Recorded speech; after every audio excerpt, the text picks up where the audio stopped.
ഞാൻ ഇന്നിവിടെ ഉണ്ടാക്കാൻ പോകുന്നത് ഒരു ബീഫ് കറിയാണ്. കുക്കറിലേക്ക് നമുക്ക് ബീഫ് ഇട്ട് കൊടുക്കാം. ഞാനിവിടെ 1 കിലോൻ്റെ അളവാണ് ഞാൻ പറയുന്നത്. ഇതിലേക്ക് 2 ടേബിൾ സ്പൂൺ മുളക് പൊടിയും 2 ടേബിൾ സ്പൂൺ മല്ലിപ്പൊടിയും 1/2 ടീസ്പൂൺ ഗരം മസാലയും 1/2 ടീസ്പൂൺ കുരുമുളക് പൊടിയും 1/2 ടീസ്പൂൺ മഞ്ഞൾപ്പൊടിയും ആവശ്യത്തിന് ഉപ്പും ഇതെല്ലാം നമുക്ക് ബീഫിലേക്ക് ചേർക്കാം. അതിനുശേഷം ഒരു ചെറിയ തക്കാളി, ഇഞ്ചി വെളുത്തുള്ളി ചതച്ചതും 2 പച്ചമുളക് കീറിയതും, ഒരു മീഡിയം സൈസ് 2 തക്കാളി അരിഞ്ഞതും, കുറച്ച് കരിവേപ്പിലയും ഇതൊക്കെ ബീഫിലേക്ക് നമുക്കിടാം.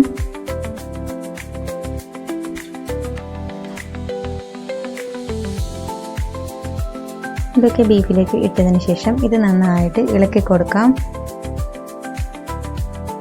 ബീഫിലൊക്കെ മസാലയൊക്കെ പിടിക്കുന്ന വിധത്തിൽ ഇത് ഇളക്കി കൊടുക്കണം. എന്നിട്ടൊരു 1/4 കപ്പ് വെള്ളം, നല്ല ചൂട് വെള്ളം ഒഴിച്ചു കൊടുക്കണം.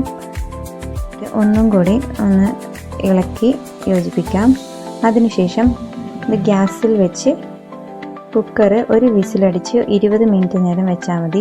അതിനുശേഷം ഒരു പാൻ അടുപ്പത്ത് വെച്ച് അതിലേക്ക് 2 ടേബിൾ സ്പൂൺ വെളിച്ചെണ്ണ ഒഴിച്ച് കുറച്ച് ജീരകവും ഇട്ട് കൊച്ചുള്ളിയും കറിവേപ്പിലയും കുറച്ച് ഗരം മസാലയും കുറച്ച് കുരുമുളക് പൊടിയും നന്നായി മിക്സ് ചെയ്യുക. എന്നിട്ട് അതിലേക്ക് നമ്മൾ വേവിച്ച് വെച്ച ബീഫ് ഇതിലേക്കിടാം.